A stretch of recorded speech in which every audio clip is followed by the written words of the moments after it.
Yahweh,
dans le livre de Ecclésiaste au chapitre 9, à partir du verset 14, nous lirons jusqu'au verset 16. Et donc pendant que tu retrouves le livre d'Ecclésiaste chapitre 9, 14 à 16, je profite donc de vous saluer fraternellement. Alors je dis la parole de Dieu.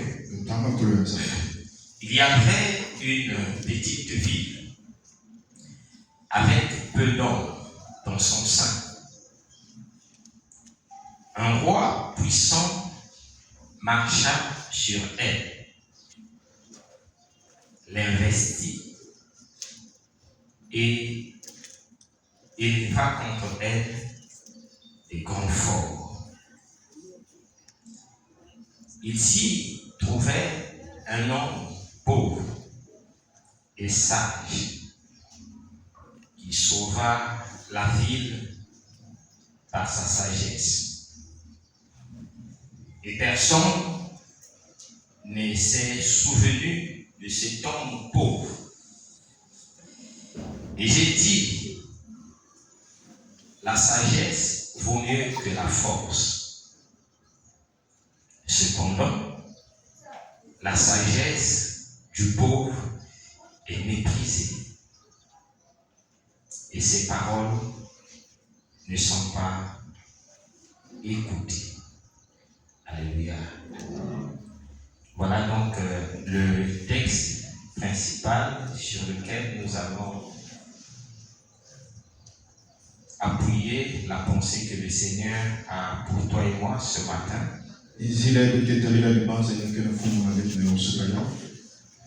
C'est un sage d'Ecclésiaste, de Salomon.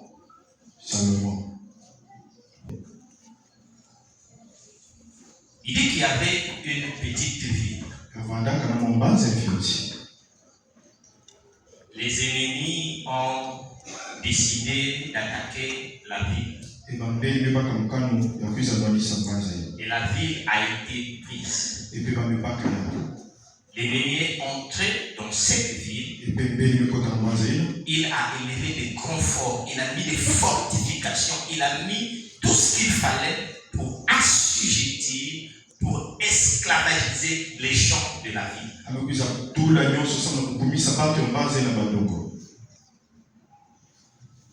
Il y avait dans la ville des hommes riches. Il y avait dans la ville des hommes forts. Il y avait certainement un chef de la ville. Mais tous n'ont pu rien faire devant l'ennemi qui avait assiégé la ville. Mais dans la ville, il y avait un homme sage, mais pauvre. La Bible où Salomon ne nous explique pas de quelle manière cet homme pauvre, mais sage, a pu élever la ville.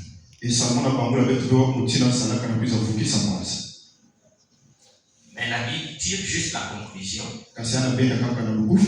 que l'homme pauvre qui se trouvait dans la ville a pu délivrer la ville de la main de l'ennemi.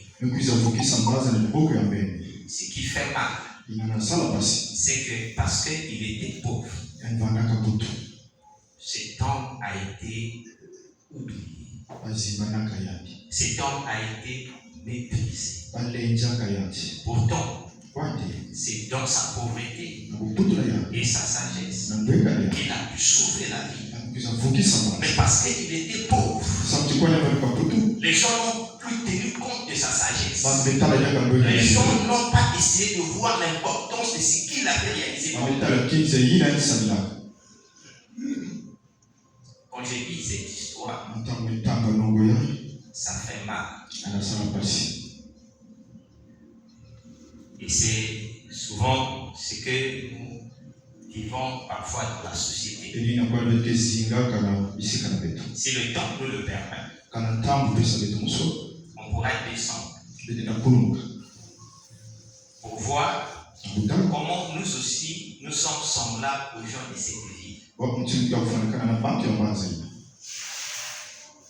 savez, quand on parle des autres,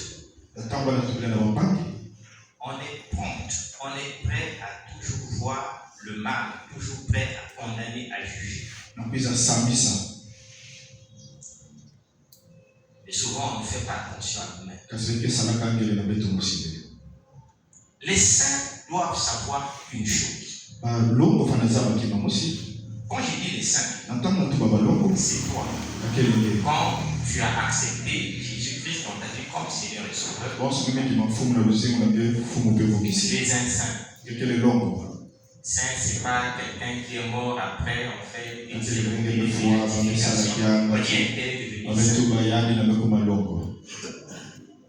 Pourquoi nous sommes saints?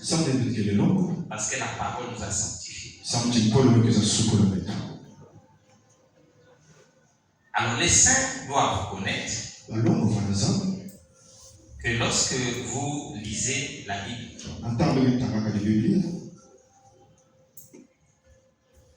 surtout l'ancienne alliance, vous comprenez pourquoi je dis surtout l'ancienne alliance. Vous n'allez pas voir le nom de Jésus. Si bien que pour beaucoup, Jésus a commencé à exister à partir de Matthieu lorsque Marie l'a mis au monde.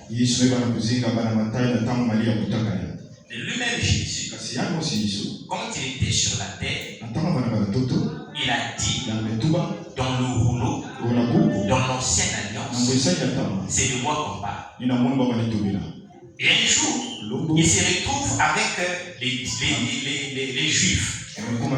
Il dit aux Juifs, le jour où Abraham m'a vu, il était rempli de joie. Les Juifs l'ont vu.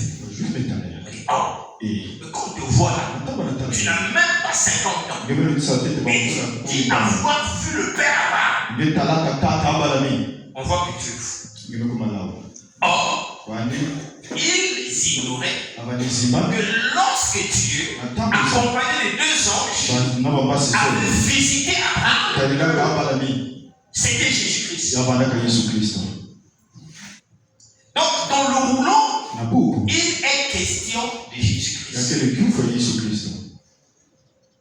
Donc, quand tu lis la Bible,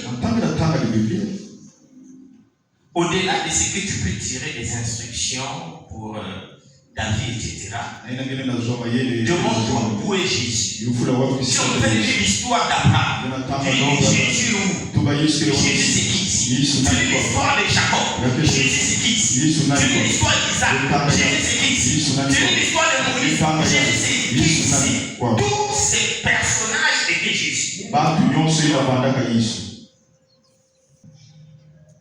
Quelle est cette ville? Salomon n'a pas donné le nom de la ville.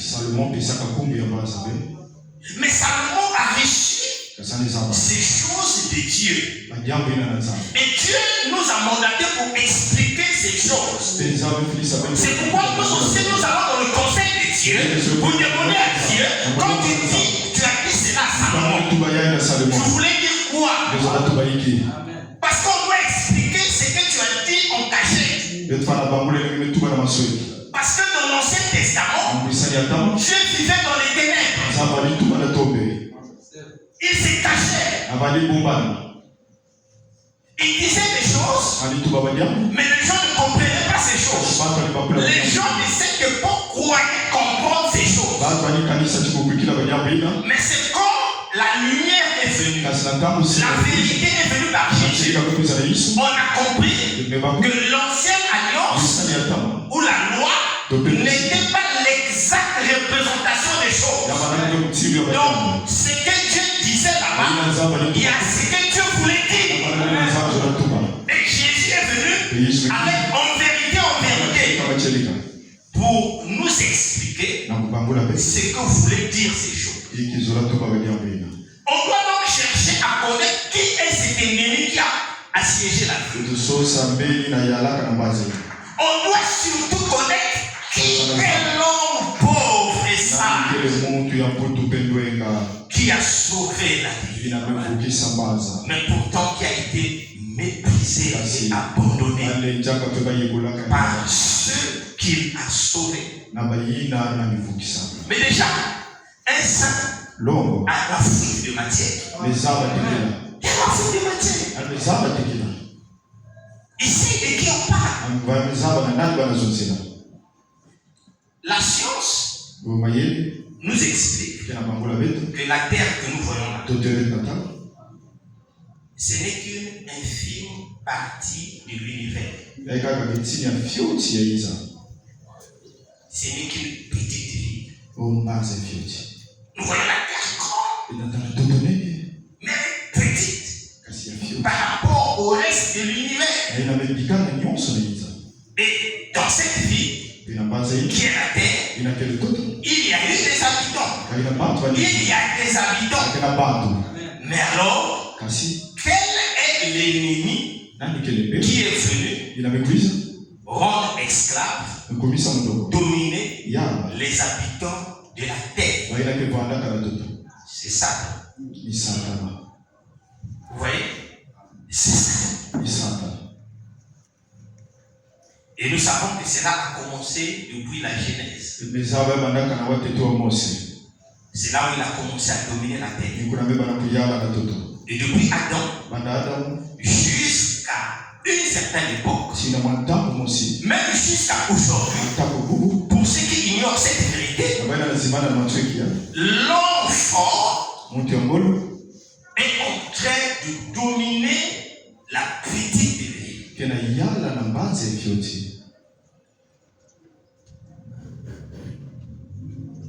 Alors, les riches n'ont plus rien fait. Les riches, ça peut être les prophètes et l'enseignement. Parce que la Bible considère aussi la connaissance comme une richesse. Les riches peuvent être aussi les riches de ce monde. Les rois de la terre. Il y a eu des rois puissants dans l'histoire du monde. Il y a eu des hommes mystiques, des grands spirituels dans ce monde. Les Bouddhas, les Confucius. Il y a eu des gens intellectuels comme les Socrates, les Descartes, les Aristote. Il y a eu des grands intellectuels dans ce monde, des grands sages. Il y a eu des prophètes comme Mahomet. Beaucoup de gens ont été sur la terre. Ni leur force, ni leur richesse n'avaient rien pu faire pour délivrer la vie. Mais j'ai vu un homme, quand il était dans le ventre de sa mère, ils sont arrivés dans une ville de Bethléem. Sa maman ont été sur le point d'accoucher. Mais ils n'avaient pas d'argent pour aller à l'hôtellerie, pour aller à l'hôpital. Il n'y avait pas de place pour eux. Ils étaient si pauvres qu'il a eu comme endroit une étable, une bergerie, un lieu où on élève les moutons. C'était le seul endroit qui leur était accessible dans leur pauvreté. Et cet enfant a été accouché dans cette étable. Cet homme, c'est Jésus, un pauvre. Chaque 8e jour, quand un couple avait eu un enfant mâle, il fallait aller circoncire l'enfant. Alors, pour donner pour le sacrifice, il fallait donner un agneau, un bélier. Mais quand tu étais pauvre, ne pouvant apporter un animal, c'était un pigeon. Et quand vous lisez Luc chapitre 2 ou 3, vous allez voir que que le jour de la circoncision de Jésus, ses parents ont apporté le sacrifice des pauvres. Un pigeon. Deux pigeons.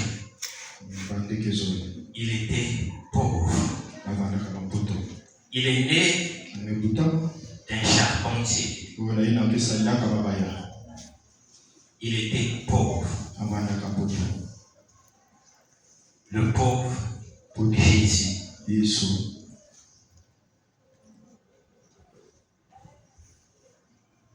L'ennemi Satan, qui avait assiégé la ville, qui avait pris la ville en captivité. C'est Satan qui gère le monde avec tous ses démons, avec tous les anges déchus. Et la Bible dit, l'ennemi avait construit des forts, des fortifications. Il avait mis en place un système pour rendre mal à l'aise les gens de la ville. C'est ça l'œuvre du diable. Nous expliquons tous les jours que nos malheurs ne viennent pas en général de Dieu. Même quand Dieu nous éprouve, souvent Dieu surfe. Dieu utilise la méchanceté du diable. Le diable veut te faire du mal. Dieu voit. Dieu dit, bon, moi je laisse faire. C'est vrai, le diable veut le faire du mal, mais je veux aussi voir si ma fille, si mon fils peut résister à cela. Pour le diable, c'est une tentation, mais pour Dieu, ça devient une épreuve. Il veut vérifier quelque chose. Sinon, Dieu ne te veut pas du mal. Dieu n'est pas pour que tu demeures dans le célibat. Dieu n'est pas pour que tu demeures dans la pauvreté. Dieu n'est pas pour que tu demeures dans le chômage. Dieu n'est pas pour que tu demeures dans le péché. Ce n'est pas la volonté de Dieu. Mais l'homme fort a mis des fortifications. Il a mis en place des mécanismes. Non, la terre, ce n'est pas facile. Et les gens ont l'habitude de dire, la vie est difficile. C'est vrai. C'est compliqué sur la terre. Même quand vous pouvez voir quelqu'un riche, vous pensez que la vie est facile pour cette personne. Ce n'est pas vrai. Souvent, quand vous entendez parler du trafic de drogue, il y a deux extrêmes. Il y a souvent les pauvres ceux qui sont totalement désespérés, qui sont dans la drogue. Et de l'autre côté, il y a ceux qui sont riches. Ils sont aussi dans la drogue. Pensant que les richesses qu'ils ont pouvaient les emmener à être en paix, etc. Ce n'est pas vrai. Même ceux qui sont au milieu là, ce n'est toujours pas vrai que la vie soit si facile que ça. L'adversité est pour tout le monde. Les problèmes sont pour tout le monde. Nous jugeons souvent les apparences. On croit que c'est nous qui avons les problèmes, mais elle n'a pas de problème. Tu te trompes. Tu te trompes. Il y a des gens qui ont des cœurs brisés. Vous le voyez en veste. Vous le voyez bien habillé. Mais son cœur est détruit. Semblable à Naaman, mais général d'armée. Les gens le craignaient. Mais sous ses habits, il y avait la lèpre. Sous ses habits, il y avait la mort. Sous ses habits, il y avait la désespérance. Il ne croyait plus à rien. Sous ses habits. Sous des habits. C'est dans notre cœur.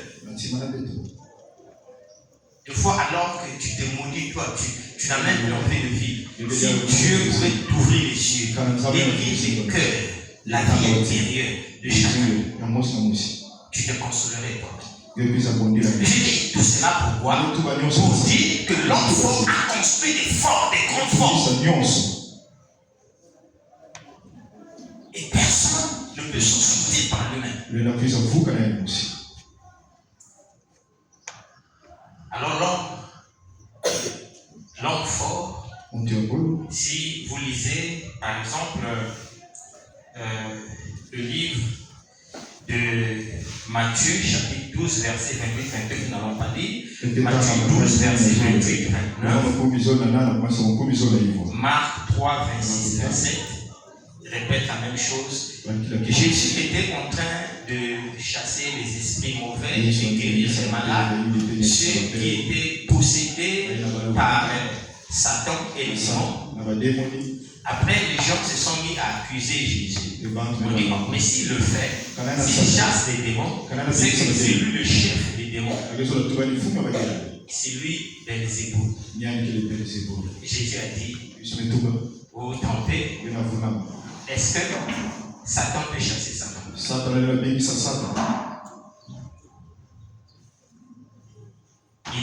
Il ajoute, il y a un homme fort qui était rentré dans une maison. Il a pris en otage les gens de la maison. Il a pris en otage leurs biens. Personne ne pouvait rien faire pour les gens de la maison. Mais il a fallu un homme plus fort. Un homme plus fort qui est montré dans la maison de l'homme fort. Alors il a lié l'homme fort. Quand l'homme plus fort a lié l'homme fort, il a pu prendre les biens que l'homme fort était et il a distribué cela aux gens de la maison. Jésus était en train de répéter le prophète Salomon. Parce que cette maison, c'est cette petite ville. Et l'homme fort, c'est l'ennemi qui avait assiégé la ville. Et l'homme le plus pauvre, le plus fort, c'était lui le pauvre. C'était lui le pauvre. Mais la Bible nous dit que l'homme pauvre, c'est par sa sagesse qu'il a pu délivrer la vie. Salomon n'a pas expliqué, mais le Saint-Esprit a expliqué.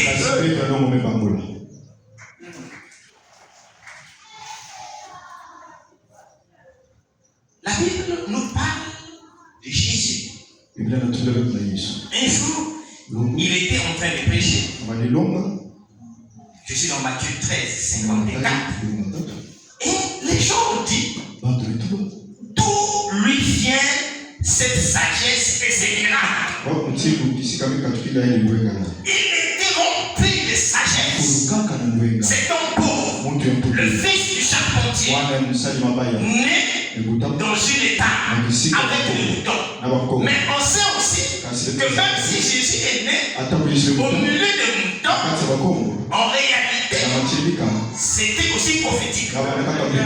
Mais si on rentre là-bas, on va se perdre. Il était l'homme sage. Les hommes ont témoigné d'où lui vient cette sagesse. Mais ce n'est pas la sagesse des hommes. Cette sagesse était la sagesse de Dieu. La sagesse de Dieu.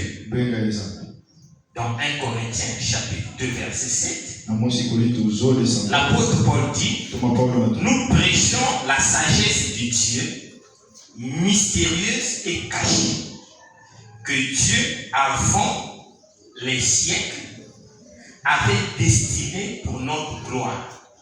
Sagesse qu'aucun des chefs de ce siècle n'a connue, car s'ils l'eussent connue, ils n'auraient pas crucifié le Seigneur de gloire. Mais comme il est écrit, ce sont des choses que l'œil n'a point vues, que l'oreille n'a point entendues, et qui ne sont pas montées au cœur de l'homme, des choses que Dieu a préparées pour ceux qui l'aiment. Je vais vous expliquer par quelle sagesse, en faisant quoi, le pauvre a pu délivrer la vie. On dit que cette sagesse est mystérieuse.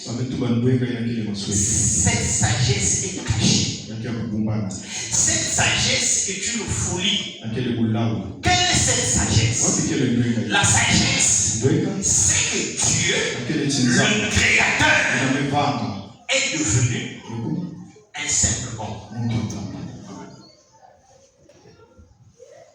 Colossiens 1 dit qu'en lui et par lui ont été créées toutes choses.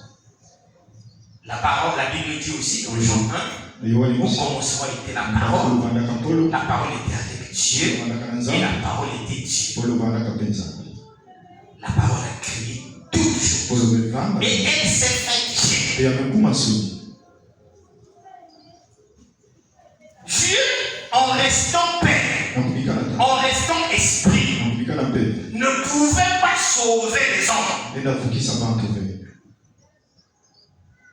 Il a essayé en tant qu'esprit, mais il n'a pas pu sauver les hommes. Pourquoi? Parce que selon la loi de Dieu, quand un frère devient esclave, parce qu'il a vendu ses biens, il a vendu sa liberté, il n'y a que son proche parent qui peut le délivrer. Ça, c'est Dieu qui avait conçu ses propres principes. Et Dieu s'est trouvé limité, bloqué par ses principes. En tant qu'esprit, il ne pouvait pas sauver les hommes. Alors Dieu a commencé à choisir les choses de la terre, telles que les animaux, pour que par le sacrifice des animaux, les hommes soient rendus libres, qu'ils soient délivrés. Mais Dieu voyait que les animaux ne pouvaient pas le faire. Dieu a regardé parmi les hommes s'il y avait un ange qui pouvait mourir pour les autres. Il n'y avait aucun homme sur la terre, pas un seul, qui était juste, sans péché. Alors la sagesse de Dieu a consisté en ce que Dieu devienne un homme, un simple homme.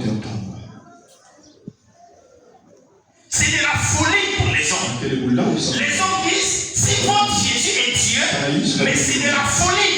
Parce que Dieu ne peut pas naître. Dieu est éternel. Mais c'est de la folie. Jésus est juste le Fils de Dieu. Il a commencé à exister.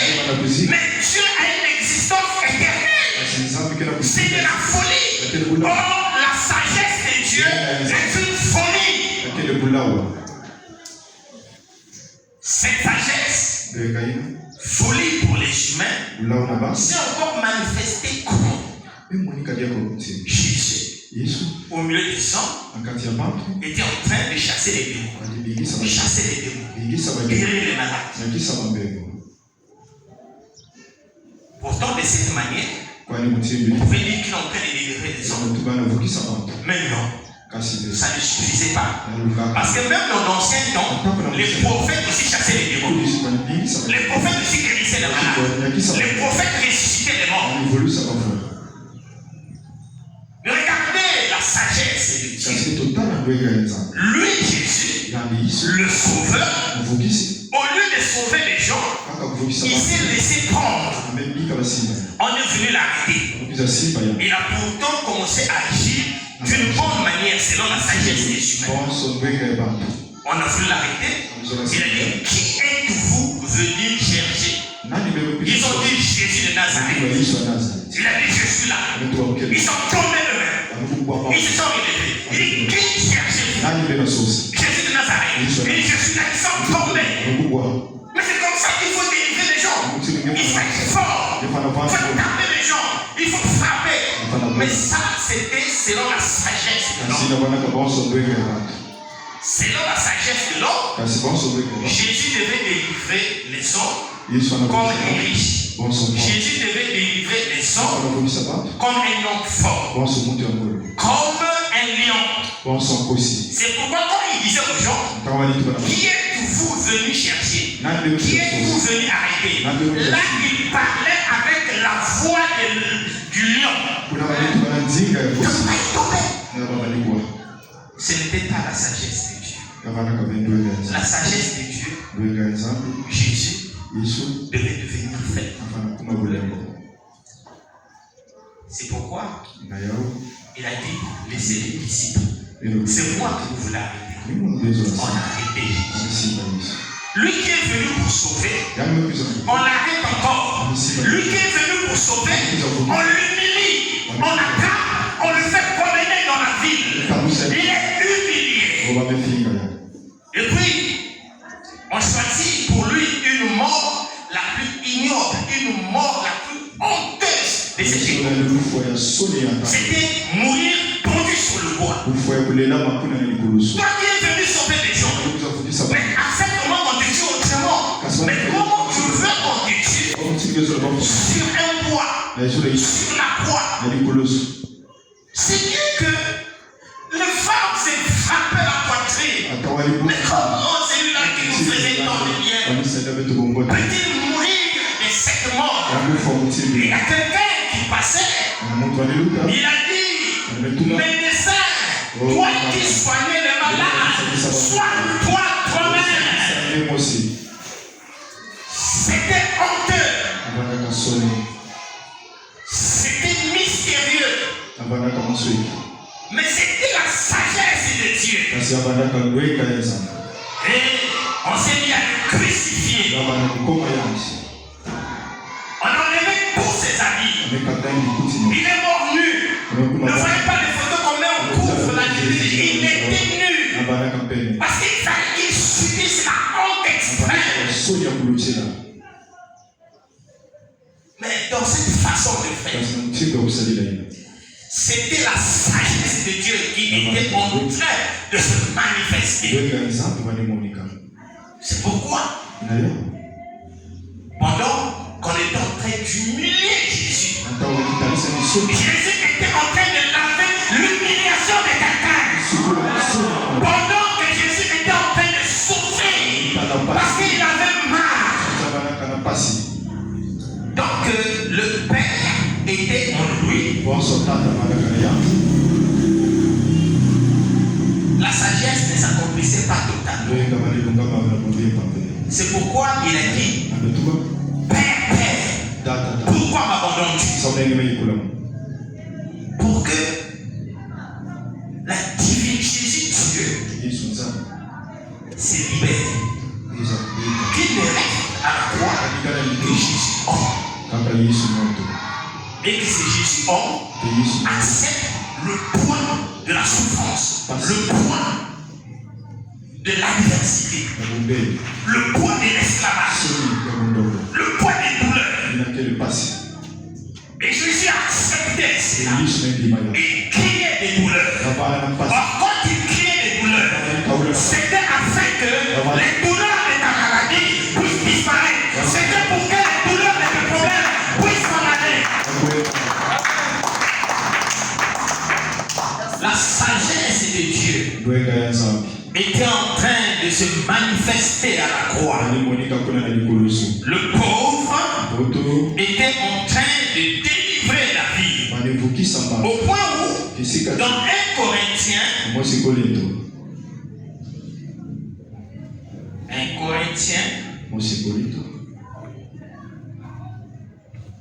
verset 1 Corinthiens, le Saint-Esprit a dit, du riche qu'il était, il s'est fait pauvre. Il s'est fait pauvre. Mais cette pauvreté,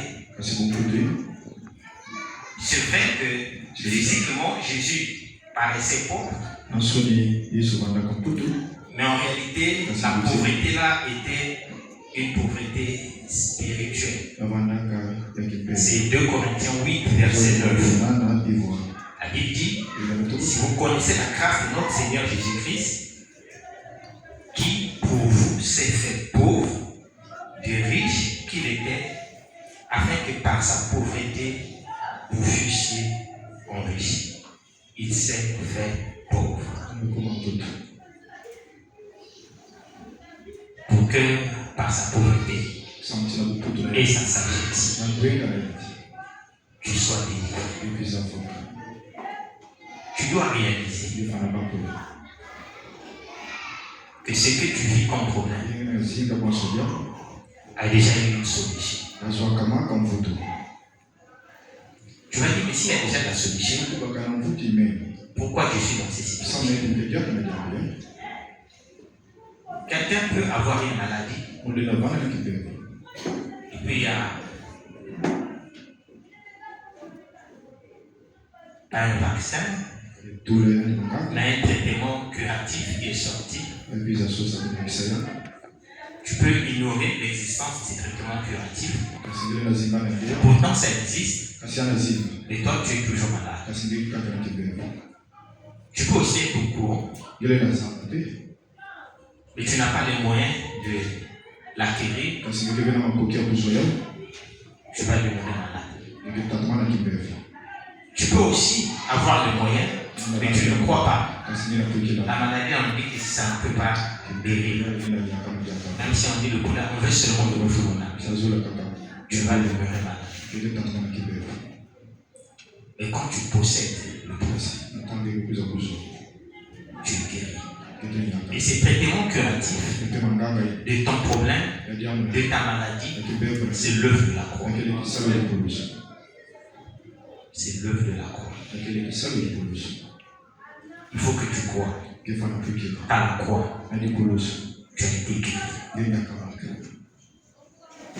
Il faut que tu crois que par l'œuvre de la croix, tu as été délivré de la condamnation. Mon papa avait dit, même les tantes aussi ont dit,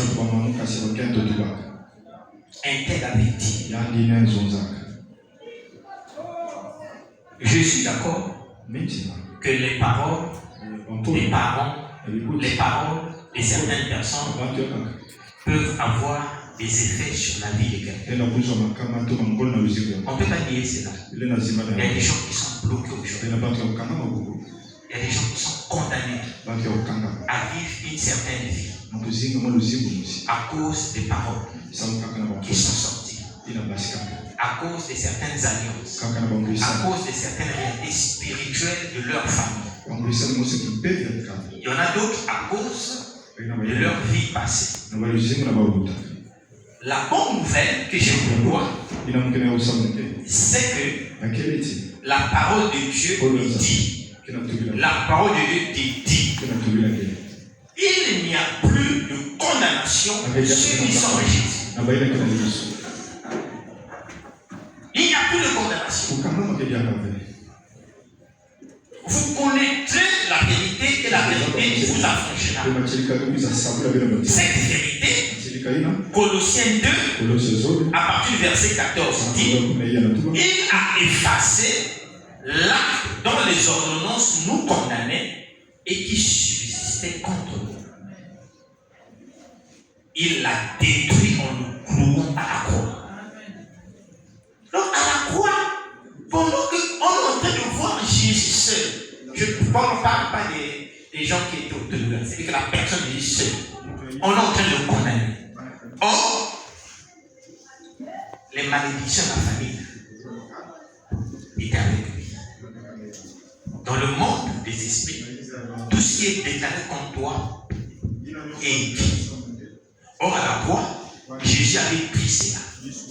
Pendant qu'on est en train de le piquer, de le déchirer son corps, la feuille, l'acte spirituel où était écrit ta condamnation était en train d'être déchiré. Tu comprends? Déchirer là, attention. Déchirer, c'est dans le sens d'annuler.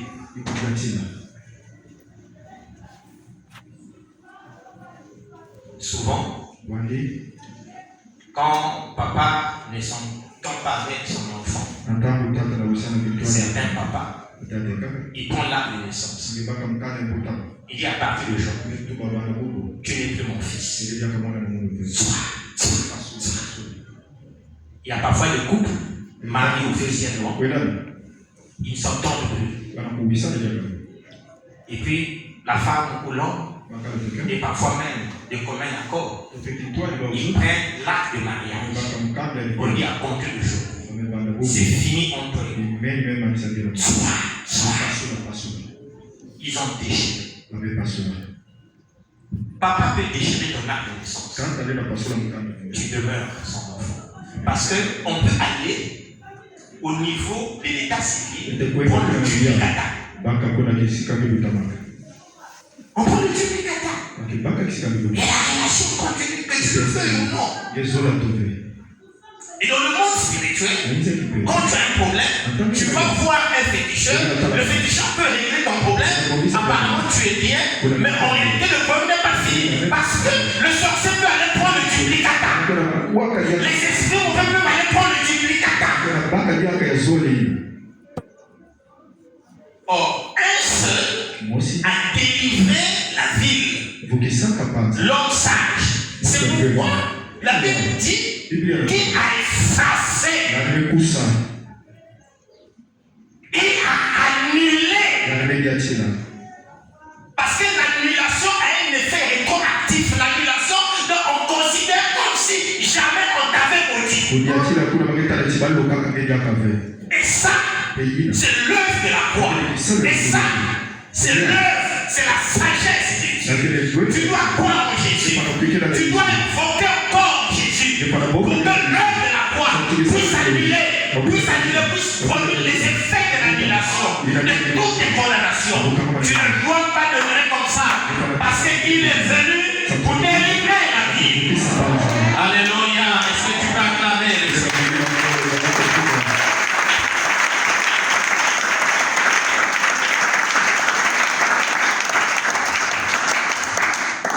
On n'aura plus le temps d'expliquer